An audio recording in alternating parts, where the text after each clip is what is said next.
Mambo vipi mwana Iron TV popote pale ulipo. Asante kwa kuungana nasi. Leo safari yetu kama kawaida, kihali cha hewa kwa mkoa wa Iringa ni baridi. Naomba niseme ni baridi, lakini mbali na baridi mvua imetawala siku nzima kwa leo. Kwa hiyo siku nzuri, mimi na wewe tumekutana.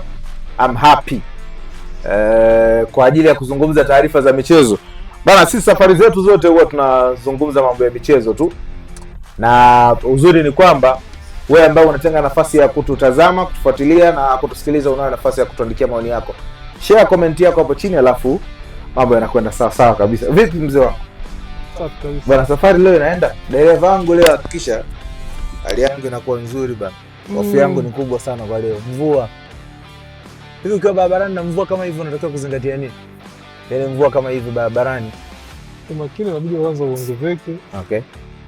Maana mvua ni kubwa. Afu kwa sisi ambao tumepitia kwenye mafunzo kidogo, tunaambiwa lazima uwashe zile fog light, yani kwamba taa fulani za chini kwenye gari zile zinaonekana. Hata kama kuna ukungu fulani basi mzee anakuona huko ndio. Okay. That's good. Nimependa hiyo idea. Sasa bwana, sijui nisemeje, mimi sitamani kuwa mtabiri, lakini leo nataka tuzungumze mambo mengi ya kimichezo kidogo. Kwa hiyo sitamani kuwa mtabiri leo. Na nataka tuzungumze kuhusiana na hali halisi ya timu za Tanzania kwenye mashindano ya kimataifa.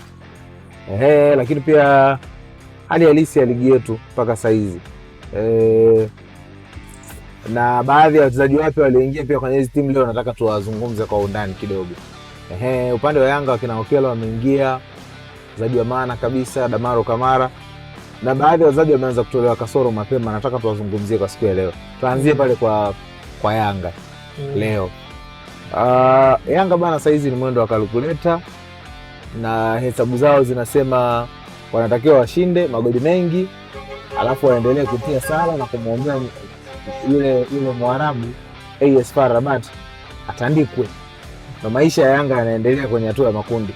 Nataka uniambie kwa mtazamo wako, ulipoifuatilia Yanga mpaka hapa alipofikia, wapi unahisi walizembea wakashindwa kufuzu? Kwa sababu mechi mbili tu za mwanzo walikusanya alama 4. Unaona wapi walizembea Yanga wakashindwa kupata alama ambazo zingewasababisha mpaka saa hizo wao kwenye nafasi nzuri zaidi?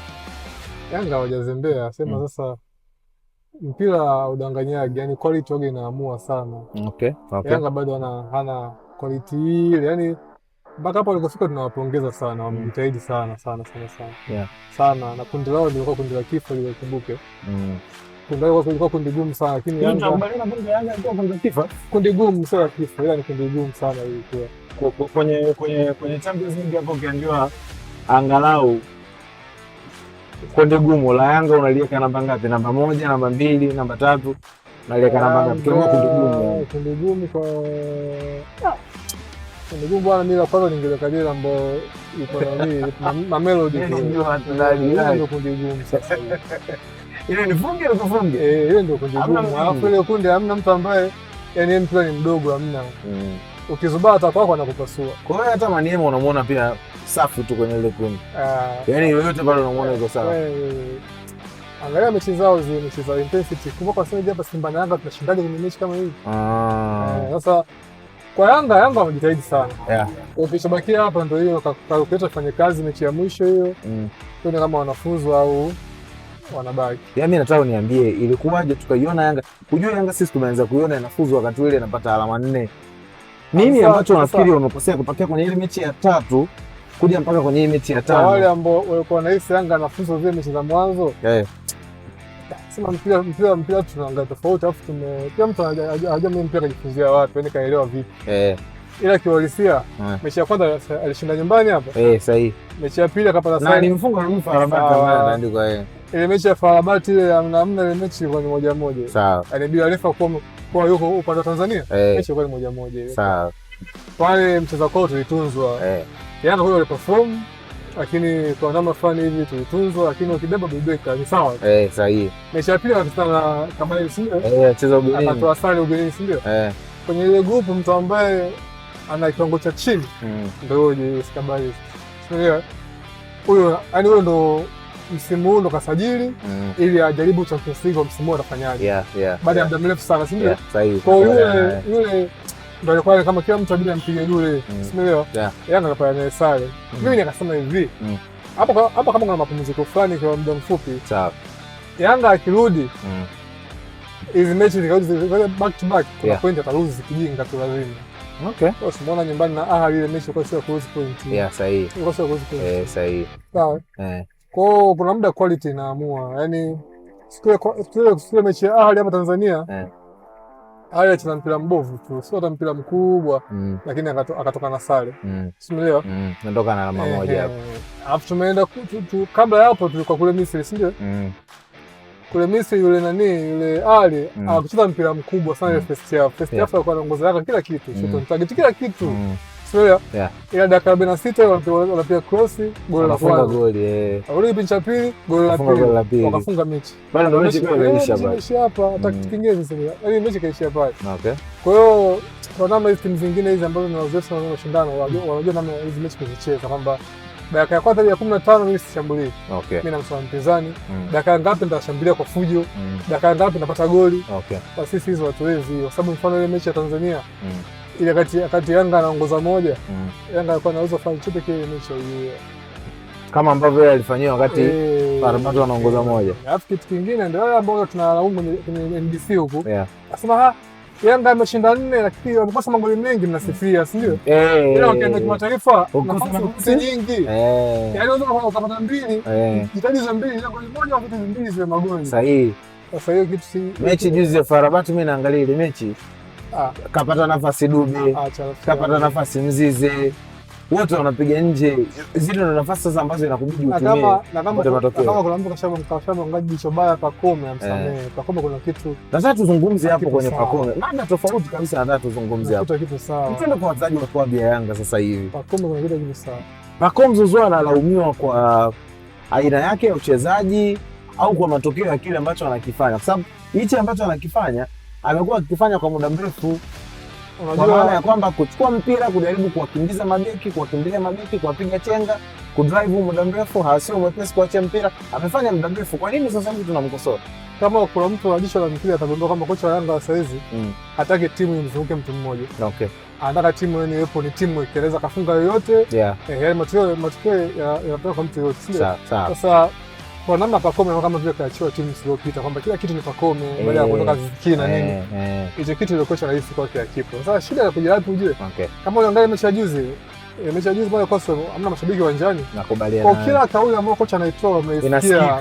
Kwa hiyo akasema kocha anamwambia Pacome kwamba uchezaji wako unatia matatizoni sasa mingi tunasema pale. Umeona? Okay. Ile kila mtu mpira kama alisikia alielewa mimi ambacho kocha anamwambia. Ndio Pacome alipika mpira akatani nyuma golini kwao akapiga back pass. Kocha akamwambia hiyo play style pale inatia matatizoni. Umeelewa? Sasa kauli kama hiyo ya kocha imesikika, maana yake kuna kitu fulani, kuna kasoro ambayo kocha anaona kwa nani? Kwa Pacome. Alafu kwa style player Pacome anaweza ku drive forward. Sio kwamba ile mechi ya Farabat, ile mechi ya defense ndio sababu ile mechi ni ya ile mechi ya mfokopona, yani tutafute goli au tupate tukose, ndio hivyo ku drive forward hivyo. Sasa aila mimi kwa mimi naona Pacome kuna kitu sawa. Sasa ama pengine mfano tuweke kauli ya mwalimu pembeni. Pengine mwalimu alikuwa anatamani Pacome aendelee kufanya anachokifanya lakini asirudi nyuma. Ama vipi? Mimi binafsi yangu mimi nitakwambia ukweli. Aina ya Pacome kushikilia mpira kwa muda mrefu ni kati ya vitu ambavyo kwangu mimi kwenye mpira nafikiri vimepitwa na wakati kidogo sana zamani. Kuzungumza na walimu kama kina Pepo wanakwambia mpira unatembea kwa kasi kuliko mtu. Si ndio? Kwa nini Yanga wakuiona hii muda mrefu pengine waanze kutafuta namna ya kuboresha hichi ambacho Pacome anakifanya? Na kwa nini sasa hivi Pacome ndo achukue sasa ukosolewaji, ile hali mechi zilizopitaga msimu uliopita na ule msimu mwingine nyuma dhidi ya Ahly watu walikuwa tunamsifu yule Pacome anajua mpira kwa sababu anakokota muda mrefu. Sio mpigaji kila pasi kama Aziz Ki, lakini anakokota muda mrefu ndio maana tunamsifu. Imekuwaje? Cha kwanza kabla hujafika huko, cha kwanza ujue kila mechi kocha waga anakuwa kuna vitu kampa maelekezo labda kila mtu mmoja mmoja au kama wote kama team, si ndio? Kwa ukiwa uwanjani afa ufanye kitu ambacho amekuelekeza, lazima atashout kama vile ameshout kwamba unatukosti, si ndio? Kwa sisi hatujui kama aliambiwa kitu gani na kocha before match. Sahihi. Hiyo si hatujui. Hapa kama wachambuzi wataongea kitu ambacho hawakijui, kwa wakati kocha anaongea na player wajikana hata mtu ambaye alikuwepo. Kwa tuna-assume tu. Alafu back to reality, kama mpira sasa hivi umebadilika. Style of play hapa Pacome ya kukaa na mpira muda mrefu ni kweli siku hizi haipo. Ila last season ni watu wakamsikia sababu gani Bongo wanapenda hayo mambo. Mashabiki wa Bongo wanapenda hayo mambo. Alafu Pacome alikuwa anafanya alafu anadeliver. Msimu huu anafanya alafu anadeliver. Anakana mpira alafu matokeo hamna ya kukana mpira. Anapoteza. Lazima tuanze kulalamika. Kwani wakati mpanzo wa kuja Simba. Sasa kwa anafanya sana mpira anafunga, anakaa chini anafunga sana. Analaumu. Kila msimu huu anafanya mpira kama kile ambacho anafanya kimoja. Alama zinapotokea. Hata mpira ndio ulivyo. Sasa hizo wanaenda mawinga kisasa, yani mfano halisi. Anafikia kwa kitu tumekwambia, akija mpaka kufikia kwa mfano wale aniseti wao na Simba. Hiyo anaweza kawa muhimu sana kwa Simba kuliko hata mpango, sababu yeye hata mpira uende unapokwenda kwenda Champions League nikiukuta sawa. Wewe ndio mawinga wa duniani kwa saizi wengi. Mpira nitakuta juu huko. Wewe ndio saizi klabu nyingi duniani kama kama Sancho hawezi kucheza. Sababu yeye anakala mpira muda mrefu, kina Antonio wale hawachezi. Wacheza na mawinga sana, anacheza Pedro Neto, lakini ndio huyo Pedro Neto akipata mpira mwenda mbele. Ndio mpira kwa hivyo saizi. Kwa hiyo Pacome bwana kuna tatizo, kuna tatizo. Sawa. Mbali na Pacome wako wazaji wetu kwenye kikosi cha Yanga. Kati ya wazaji wanaokosolewa ni Damaro Kamara. Watu wanasema anauma sana meno anavyoenda kuzuia mipira. Yanga ilikuwa inatafuta namba 6 na imekubali kumwachia Balakonte kwa sababu wana uhakika na Damaro Kamara na Duke Abuya. Unaonaje? Best move kwa Yanga ambao wameifanya ya kumpiga chini Musa Balakonte na kuamua kwenda sasa na Damaro Kamara.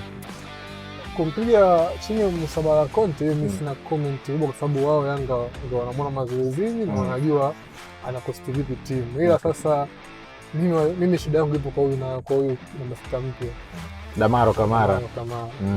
Sio ni namba 6 ni 6 ya kizamani, kwamba mimi namba 6 lazima ipo na katakata ya zamani. Sasa ile pale kadi muda wote ndio kuna mshiko mbao mmoja kacheza kawaida 90 bila kadi. Kadi lazima. Kadi ni lazima. Afu kadi zimekuwa lazima sana. Kadi za kijinga. Ambao baadaye akipata kadi mapema inamforce kocha kufanya mabadiliko sababu ya kilazima ili kutunza story red kadi.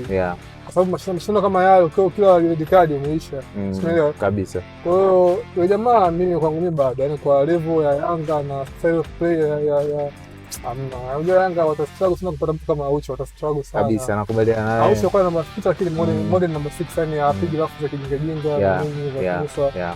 Huyu Damaro Kamara bwana labda anakaba vizuri, hapo ndio hizo rafu za kijinga bwana zinatamana.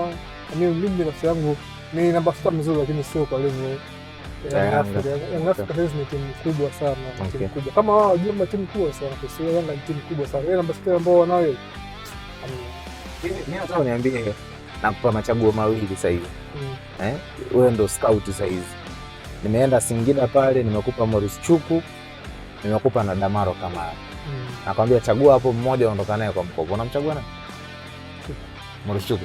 Mbele ya Damaro Kamara. Kwa hiyo Singida walikuwa sahihi kwa wanamweka benchi Damaro Kamara, na pengine Yanga walikosea kwenye machaguo yao, badala ya kuchagua yule ambaye anaanza wakachagua huyu. Yanga inaweza aukosea au ndio huyo ambao walibatia kumpata. Lakini mimi binafsi yangu Chuku ni anajua zaidi kuliko huyu Damaro, kwa sababu ngoja nikwambie kitu kimoja. Siku hizi mpira umebadilika sana. Siku hizi unaweza kuwa namba 6 lakini ina depend na eneo ambalo upo. Ukiwa nyuma unakaba. Ukiwa kwenye nafasi ya timu kucheza timu inawezesha. Ukiwa nafasi ya kufunga utakuwa ufunga kama vile namba 10. Yule Chuku Samuel Chuku akisogea juu. Akisogea juu yule anapiga anafunga. Akiruka kwenye box lake kama kweli namba 6. Kabisa. Alafu za kijinga zipo. Anachukua mpira anaondoka nao. Sasa huyo Damaro Kamara ni mzuri lakini sio kwangu mimi. Ama kama ikitokea huko mbele kocha, unajua kazi ya coach pia ni kuimprove mchezaji. Mchezaji. Inaweza katoa binafsi ya mchezaji. Inaweza katoa kocha akaimprove bwana, atoa mtu wa maana. Kwa hiyo hatuwezi jua. Mimi sifa vidogo sasa vya kuchukua kwamba ni aggressive, ana pumzi ya kutosha, anafika kwenye matukio kwa wakati hivi, nafikiri anavyo. isipokuwa hii moja. Pumzi sijui. Dumu hamna? Kwa pumzi ni kitu kigumu kujaji kwa sababu hamna mechi ambayo kamaliza 90. Mwalimu anampeleka nje sana mara baada ya adhabu ya kadi. Ila kusema kwamba aggressive physique ni nzuri. Yaani kwa kwamba hata kwenye mechi kiungo timu fulani da kumta atajua hapa na kama leo na shughuli. Okay. Sawa. Mbali na yeye wapo wachezaji wengine wapya pia. Alan Okello yupo kwenye kikosi cha klabu ya Yanga. Nataka uniambie kwenye hii michezo ambayo umemwona Alan Okello, uzani wa juu kabisa. Dhidi ya National Ahli mechi 2, dhidi ya FAR Rabat mechi 1. Tuachilie mbali ligi kuu Tanzania bara. Pamoja na kama mshambuliaji wa kati. Baba unasemaje? Daraja la juu ile ambayo Yanga wamelipata kweli au pengine hao ndo wale watakaokuja kuisababisha tu Yanga ibakie na makombe yake ya ndani? Mimi Depu kwa sababu kitu kwamba ni striker mzuri. Ni yeye tu sasa kwenye prove wrong kwamba yeye ni mbaya. Ila kuhalisia style of play ni modern striker kabisa, yani kabisa. Ni striker ambaye kila timu inaweza wakawishwa naye. Okay. Japokuwa changamoto ambayo unaona kwa Depu service kutoka viungo ikikata tu na yeye huwezi kumuona uwanjani. Okay. Kuna mechi fulani kama ile ya FAR Rabat ile kwa muda viungo wa Yanga wote service zikikata kwa Depu pia ataonekana. Japokuwa wangu mimi jamani striker mzuri. Okay. Yuko vizuri kichwani kwenye mpira wa juu, yuko vizuri mguuni, ball control, composure ya kutosha. Tu aba to prove wrong na ni striker mzuri. Yaani kwenye level ambayo Yanga wanataka kwenda ni mzuri. Alan Okello very potential. Yaani hata kama asipo deliver this season ambavyo nyinyi mnataka. Ile ni mtu wa kumwacha tu abaki kwenye timu. Yaani yule ni potential. Yaani kwa baadaye ataipush sana Yanga kama tutakuwa tuna uvumilivu wa kutunza wachezaji. Ila mimi naamini hata msimu huu anaweza kuonyesha kitu kikubwa sana. Okay. Sawa. Mbali na hao wote nataka uniambie Yanga bana, kuna namna sijui anatupiga changala macho, sijajua ni vipi. Wewe Buba Jammeh umemwona wewe? Tuliambiwa tutakutana naye Morocco. Ghafla Morocco Buba Jammeh hayupo. Tanzania Yanga imerudi pia Buba Jammeh hayupo. Yanga wamemsajili mchezaji, wamemtoa Celestine kuwa mchezaji wa kimataifa kwenye mashindano ya kimataifa akiamini Buba atampata, lakini Buba mpaka saizi hajawasili. Kwanza Yanga walikuwa na umuhimu wa kusajili mchezaji anayetumia mguu wa kulia na anahudumu eneo la winga ili ana Pacome na Max. Kama ni pendekezo la kocha alikuwa na umuhimu. Kama viongozi wameamua wenyewe basi mambo ni yale. Ila kama ni pendekezo la kocha mimi sina comment. Klabu anatoka, mimi na uhakika ni pendekezo la kocha, anatoka klabu inatokea Ngoma. Kama pendekezo la kocha basi kuna ulazima, maana kocha kwa kitu atakuwa amekiona. Ila kama ndo vile viongozi, una Max, una Pacome. Wote mguu wa kulia. Unajuaje kama Pacome namuelewi? Kwa kocha mnawajua nyinyi na kocha. Amekuja kocha Man City pale akasema simpake ya Toure na ndo kapteni wa timu. Mnaweza mambo. Nakwambia tena. Sasa tumalizane hata na mambo ya wachezaji bwana. Yanga imebakiza mechi moja Champions League. Na bahati nzuri wao hawana ligi katikati hapa kama Simba. Wamebakiza mechi moja Champions League kaka. Nafasi ipo kwa ajili hapa mambo ya kwanza kuomba sasa sana na nini na kila kitu. Nataka uniambie standard ya JS Kabylie ambayo umeiona, standard ya Yanga. Uko possibility ya Yanga kufanya kama yale ambao walifanya wakashinda magoli 4-0. Iko hiyo possibility? Na pengine tunafanya tu assumption kwamba National Ahli atamfunga FAR Rabat. Yanga ana possibility ya kushinda kwa margin ya magoli mengi dhidi ya JSK. Possibility ya Yanga kushinda magoli mengi ipo kwa sababu tushaona akifanya. Sio kama ni kitu kingine, tushaona akifanya dhidi ya timu ambayo kwake imefunga 3-0. Hapa kampiga 4. Tushaona akifanya. Lakini sasa mchezo wa mpira bwana unabadilika kiajabu sana. Ile dakika 90 zitaamua, lakini inategemea pia siku na wao wameamkaje. Unajua kama mmepanga mmetrain vizuri, lakini siku mmeingia bahati pia iko upande wenu. Ni shida sana, lakini tunatamani sana Yanga washinde goli nyingi mechi ili ikitokea labda na Ahadi kampiga FAR Rabat ili Yanga afuzu kwenda maisha yake na robo. Sasa ni ngumu kwa sababu mimi naamini hata ile Kabylie ile jua kashatoka, si ndio? Kashatoka. Lakini anataka kutunza heshima. Fanya rombaga ile ya Simba. Mimi siwezi kufungwa nyingi. Hivyo yani heshima tufanye, apate heshima fulani tu. Umeelewa? Sasa ukiangalia style of play ya wale Kabylie, sio kama ni wabovu. Yaani ni wazuri tu na wakiamua kudefend wana defend vizuri. Yani sikio pombe tu Yanga. Kuna mtihani sana hapo. Ila kila safi Yanga ashinde nini? Hapa nataka ashinde nyingi. Yaani atakiwa kama tunaomba Ali afunge Fenerbahce goli nyingi, yeye ndo ashinde nyingi. Kwa nini unataka kushinda nyingi? Yaani hata shinda moja bila Ali, yeye ndo ashinde nyingi. Pata zako goli 3 unaenda zako watu wanafuata. Sasa na sijui mechi ya Fenerbahce na Ali kama inaweza ikawa Ali atashinda, sijui. Bado una hofu hapo katikati. Kwa sababu Ali kafuzu, japokuwa zile timu zina kama zina bifu fulani, lakini wale Fenerbahce na wenyewe sio wajinga, kwa na defense vizuri. Yaani ile group limekaa vibaya kidogo, lakini ndo haya football sasa. Ikitokea Yanga katoka, hata ikitokea Yanga katoka, unaona ndio matokeo fair kwake. Ikitokea ameondolewa kwenye mashindano kwenye tu alikuwepo, ni fair result. Kwenye football ni fair, ila kwenye mipango yao sio fair, kwa sababu wamefail. Ila kwenye football ni sawa tu. Okay, yaani football daima wagepo hivyo.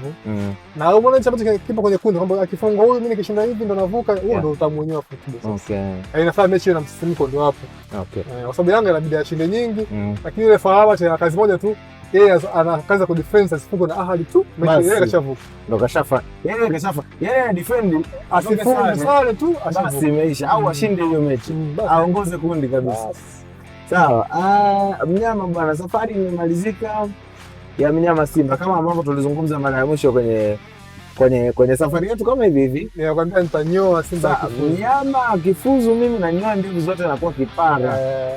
Bahati mbaya bwana, nimeshindwa kukunyoa ndevu kwa mara ya kwanza, imeniuma. Nisiwe tu muongo bwana, unafuata sheria za barabarani mpaka tunasimama. Tunasimama zebra bwana. Unashangaa tu hapo unadai kwa bwana, ukawa ndo mfano kwa wengine leo. Tunasimama zebra bwana. Au kwa sababu waliopita sawa. Hapana. Mnyama ametolewa kwenye mashindano. Hii sio kwamba ametoka, hii katolewa. Kwa sababu kitendo cha mnyama kula dundu kwenye mechi 1, 2, 3 za mwanzo, ile ilikuwa ni udhalili wa hali ya juu sana. Kuna vitu vipya vimeonekana kwa Simba, na nataka uniambie pia na wewe mtazamo wako leo. Nataka uniwekee black and white.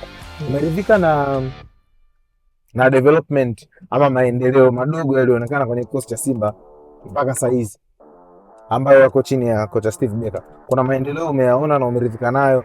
Pengine anatoa picha huko mbeleni kuna kitu kizuri kinakuja. Nayaona, sio kama nimeridhika nayo, lakini nayaona kwamba labda kuna mwanga utakuja mbele ya safari, lakini mimi kwa ushauri tu, Simba wote tabia za kupeleka mzigo wa alama kwa kocha. Okay, kocha anasema hivi hatujafuzu hivyo, wajishikilie, wamwache aunde ambacho yeye anataka kukiunda. Sije katokea kocha ndo amewajibishwa tena. Wamwache aunde ambacho anataka kukiunda, kwa sababu pia kasubiri watu wake naye pia.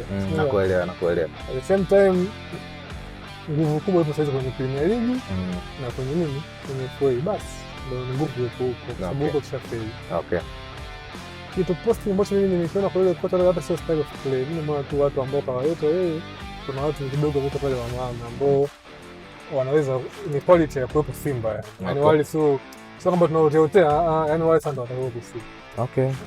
Okay, sawa. Aniseto Ura, Liba Segway, golikipa Maduka Sari, Ino Loemba kacheza dakika chache juzi, na daraja la hawa wachezaji baba, pamoja na hali halisi ya klabu ya Simba kiushindani. Sasa hizi tukisema daraja, maana yake tunaweka kwenye ushindani wa mashindano yaliyobakia, mashindano ya ndani, ligi kuu, CRDB Federation Cup.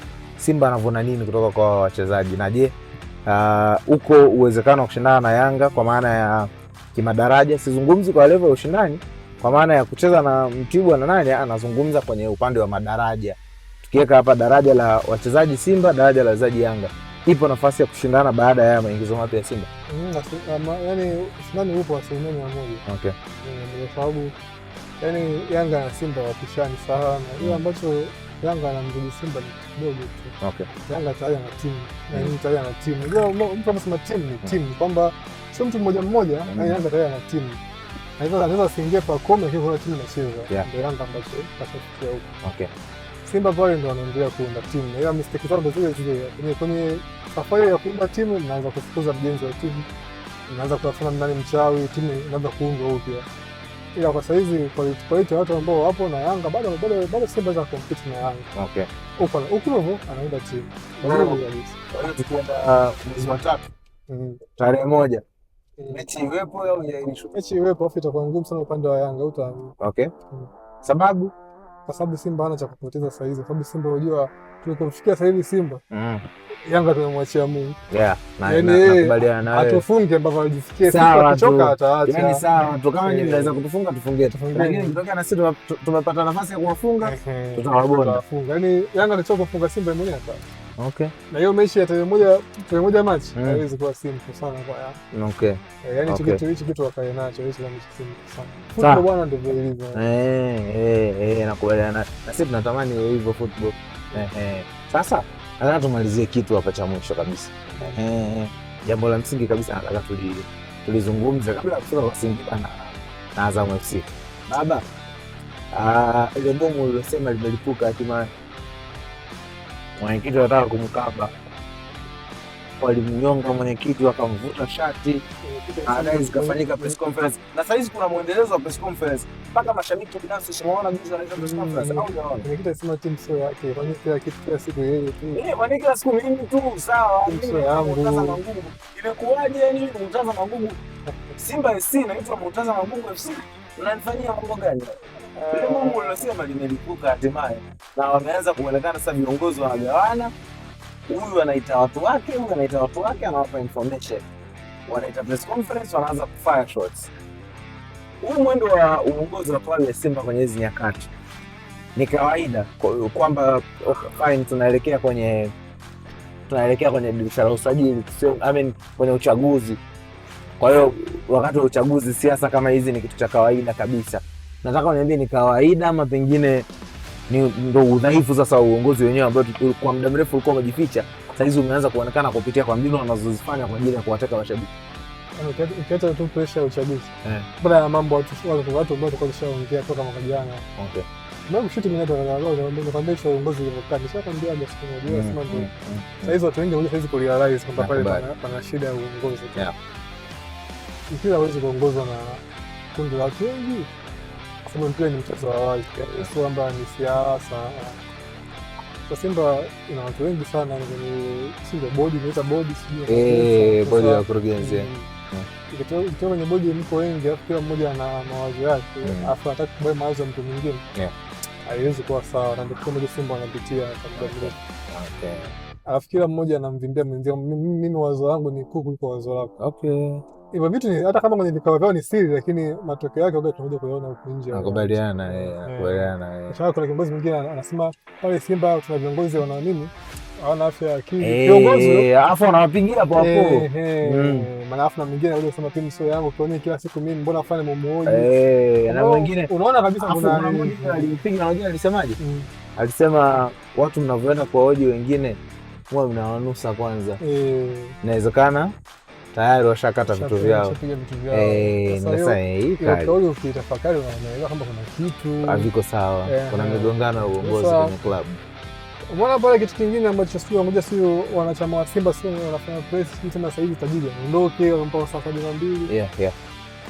Yote asila kwa mashabiki ni kawaida. Kawaida kabisa ni football. Lakini inabidi uangalie unaitoa kauli yako kwa namna hii. Sasa jinsi mashabiki walikuja kuelezea baadaye wanasema kumbe yale maneno aliambiwa na mwenyekiti upande wa wanachama.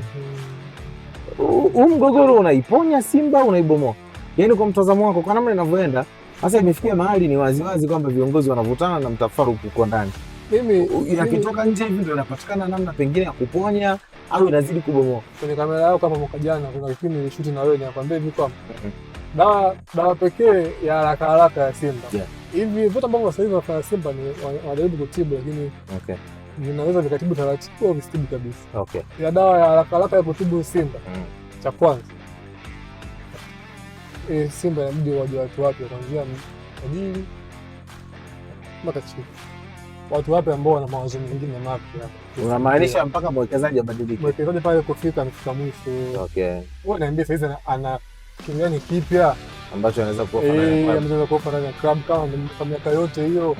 Tupo hivi tu. Unaelewa? Tunashukuru wamefanya kitu kikubwa ndio, lakini sasa ni muda labda na yeye sasa. Unashukuru kweli au unashukuria tu hapa machoni? Unashukuru kweli kwa sababu ni kweli bila wewe tungepata gari za kusubiri kina Nixon na chama tufike robo huko rafiki yangu. Yeye ndio kafanya Simba ifike hapo. Nafasi ya 4 ya 5. Daima yeye anakuwa mwalimu ambaye anakuwa top 4. Hawezi kufanya follow chuo, haiwezekani. Haiwezekani. Kwa noma tu, yani kama yaani solution ya chapchapa Simba ni hiyo. Okay. Kwa sababu inawezekana tajiri uwepo unakaa huko unajua na jambo ambalo unasema kwamba the most expensive item nimewahi kununua ni Simba. Simba umenunua lini? Umenunua. Wewe hiyo vitu tunatuelewa sasa, ni Simba umenunuaje? Okay. Anasema nimenunua timu ya zaidi ya mashabiki 35. Yaani umenunuaje? Yaani tuambie umenunuaje hiyo timu? Okay. Yaani mimi namshukuru sana yule bwana yule tajiri. Tajiri tumemsaidia sana vision yake kwamba siku moja Simba yetu bingwa Afrika. Bingwa wa Afrika uje Tanzania. Sasa ndio imeshindikana. Inaonekana yaani wewe ushakata tamaa kwamba kwa kupitia utajiri bingwa wa Afrika hapa uje hapa. Waje watu wengine ambao wana mawazo mengine mapya. Hii chakuwa toka 2020 mpaka leo kwenye bodi watu ni wale wale. Leo tu huyu mwingine atapata cheo kingine, kesho atapata cheo kingine. Watu ni wale wale. Hauwezi ushauri wa mwekezaji kesho anakuwa mwenyekiti wa bodi. Hauwezi kusolve matatizo kwa kutumia njia zile kila siku. Haiwezekani. Yaani leo tu hapa alikuwa mwingine, alikuwa labda msaidizi, leo kwa mkuu, leo kwa mshauri. Ndio mambo yanavyoenda sasa hivi kwenye club. Unafikiri uchaguzi utaponya?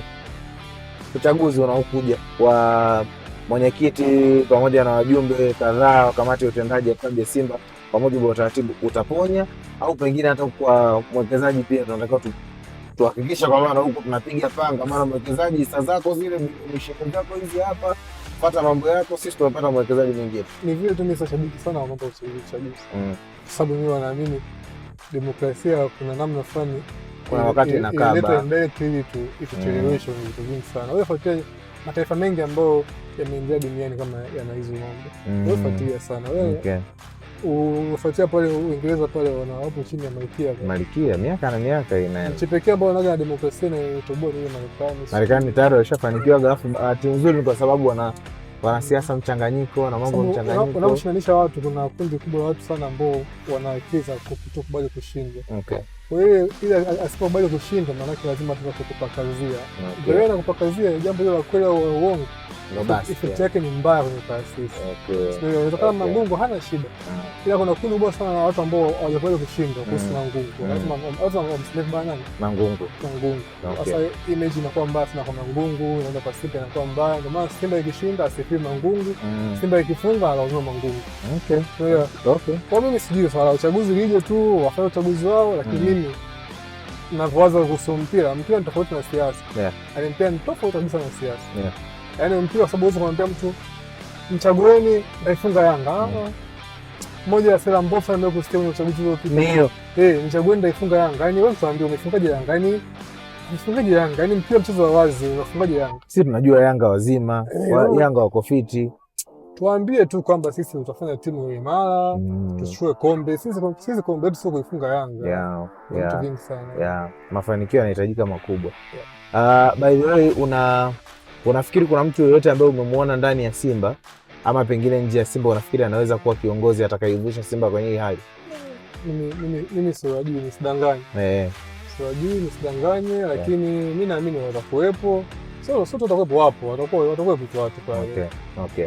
Kwa ni kazi kwa watu kugombea. Unajua sisi wengine tuko mbali. Hata vile si vikao vya wanachama ni hata hatujui hata tufike. Kuna watu ambao wako pale wanajua kila kitu. Kazi kwao. Yaani nafsi sisi wengine tunatamani tuone matokeo tu, timu ikiwa inashinda. Vitu vingine hata vituhusu sana, lakini sasa timu inapokuwa ishindi ndio matokeo yanatokea kama mashabiki wengine, sisi tunampata jili masaa 72. Nakuelewa. Unaweza kumpata jili masaa 72 kama nampata jili masaa 72. Alafu baada yake wanakuja kuomba radhi. Nataka tufunge mjadala na kipindi kwa siku ya leo. Tumezunguka, tumemaliza Iringa by the way. Lakini it's so good to be in Iringa. Yaani mtu ambaye uko mbali na Iringa bwana. Wewe hivyo unavyoona saa hizi ni hali fulani, yani tunaona niko sawa kabisa, bali ni fulani ya kati, hewa fulani nzuri, mvua fulani toka asubuhi. Basi yani tunapokea yani na hali hewa kamenyoka. Sasa nataka tumalize na kitu kimoja. Singida amepata alama 5. Hamna mahali popote ataenda by the way. Tutaishia hapo. Kitendo cha yeye kukubali kufungwa na Otoo bwana. Otoo akamtandika Stellenbosch 3. Otoo kafuzu, Sarabozi kafuzu. Anaonekana angalau Jolozi na juzi wamefuzu, alafu wanataka kumtafuna nyama bwana kocha wao. Said Ramovic wamekasirika kweli kweli. Lakini wameshinda hapo goli 1-0. Singida amemaliza na hizo alama. Azam FC ana alama 9, anaenda kufanya mechi dhidi ya Wydad Casablanca. Usijui tutakula hiyo mechi. Tundu la sindano. Lakini pia wanashinda hiyo mechi. Kuna mambo ya kuangalia head to head, sijui ni pesa ni kwamba yani hapa hii twende kimpira, walisema mpira ni kwamba kuna 80% ya timu za Tanzania zote. Yani hapa mwenye angalau simama bado. Mwenye angalau ni Yanga.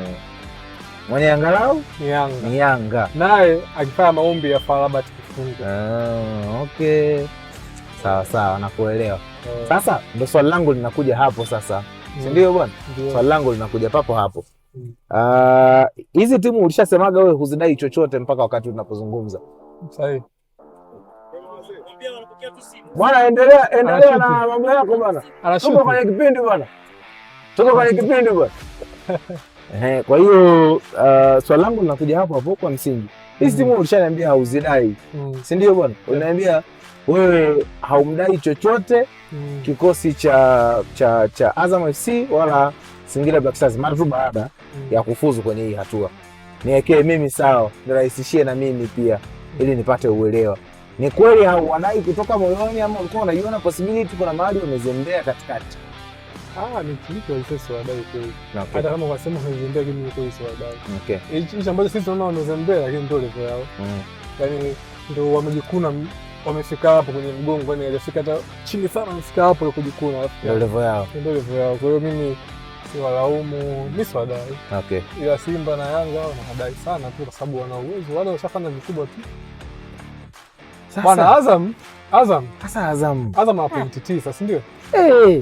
Mechi inayokuja dhidi ya Wydad Azam kalingana point na Maniema. Mimi sasa ni sinyonye maneno, Azam ametoka. Mechi dhidi ya Wydad hampigi Wydad pale. Kumbuka Wydad pia hajafuzu Wydad, ndio. Ile kundi amempa kafuzu. Na ili Azam afuzu. Kuna mtu anazo tayari kundi. Na ili Azam afuzu inabidi ampige Wydad goli 3 au 2, hata 2. Bila. Android na Wydad. Sawa. Android na Wydad ukimpiga 2 bila, huko alifunga 1 ukimpiga 2. Habari imeisha. Azam FC Jeff Kitambala mbele pale. Uone hiyo nafasi uione. Kaka usiseme ukamala 2 bila. Usiseme ukamala. Kwake Wydad. Jeff Kitambala bora. Idi Selemani Nado. Mtakufunga kwako, utamfunga kwake 2 bila. Kaka usiseme ukamala. Haya. Mimi niko hapa. Kuna cha kujifunza kwa sasa. Mimi juzi nimekutana na mtu akaniambia bana, kwa aina ya squad ambayo Azam FC yuko nayo na kweli najua unamkumbuka Mungu. Kwa aina ya squad ambayo Azam FC yuko nayo na aina ya squad ambayo Singida yuko nayo, hawezi kumaintain kucheza mashindano zaidi ya moja. Nikamuuliza kwa nini? Akaniambia Azam muangalie kwenye ligi kashapoteza point 8.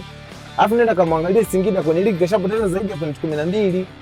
Kwa hiyo bwana, unaposema kuhusu sijui Azam na Singida wanaweza kumaintain, hawawezi, wameweka focus mashindano ya nje. Hivyo pia kwako sawa kabisa. Ni sawa? Hawawezi. Sasa mbona wachezaji wanao na squad wanazo? Yaani squad pana hivi. Kwa mfano Singida ametoka mkopo wachezaji karibia kila timu Tanzania. Mwana umesemaje hapo? Katoka mkopo. Maana yake alikuwa na ulazima wao kutoka mkopo.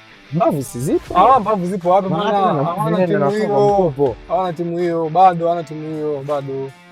Bado anatumia. Na hii kushiriki kimataifa ndio waponza huko kwenye LGC.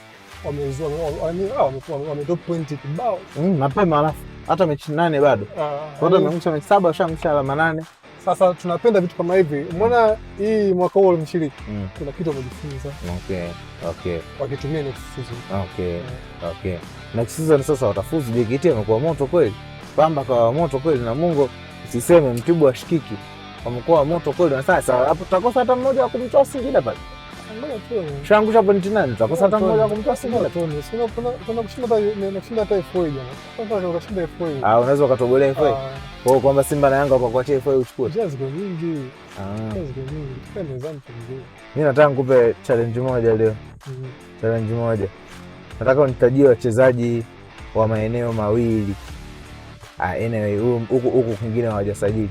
Nataka unitajie usajili bora zaidi kwenye dirisha dogo la usajili wa timu za Tanzania. Ligi nzima.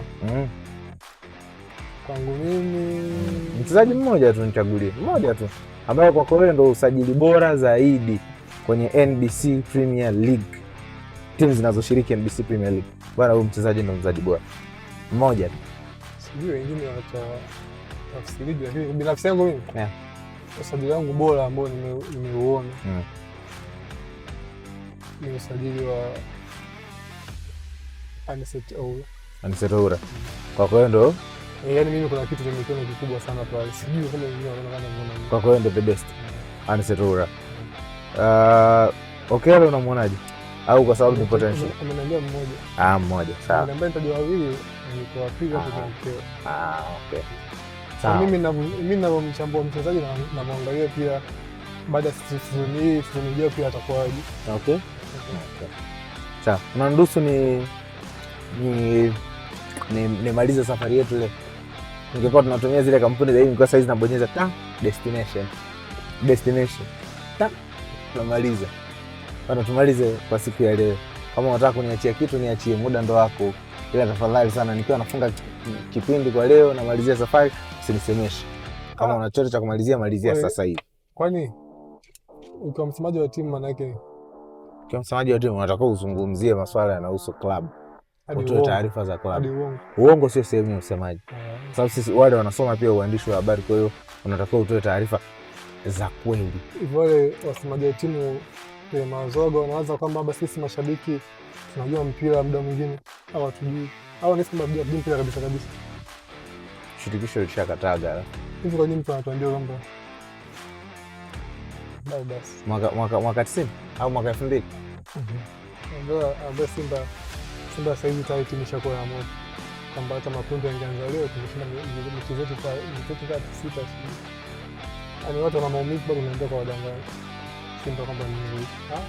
Kwa hiyo hapo Simba sisi tuogopa wanakuja kutukana hapo Simba Tanzania afu kuna juzi kama mtu akaniambia bwana amebaki yeye tu. Watu washavimba na kila mtu kabaki yeye tu. Watu wasema ni yeye ndio jasusi mwenyewe sijui. Kwa nini kuna jamaa wake wanacheka tu muda wote. Sasa mimi napenda ligi yetu ndio tuko. Hizo ndo amna. Kuna siku Pacome atamfuata mshikaji wake Ahoua wakakae na familia zao Ivory Coast, wawaelezee watoto wao na vijukuu vyao kwamba kuna msimu waliuasha sana moto, alafu wakupata tuzo yoyote, sio ya mfungaji bora, sio ya mchezaji bora, wataenda kusimulia. Kuna siku Diarra amekosa tuzo hivi, Pinipini ataenda kusimulia alipata clean sheet na hakuwa na tuzo. Hata ya waandishi wa habari hamna.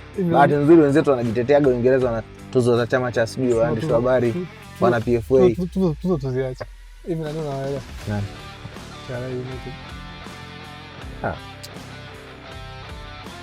Wana mzamili, wana mkani. Alafu bado wanafungwa.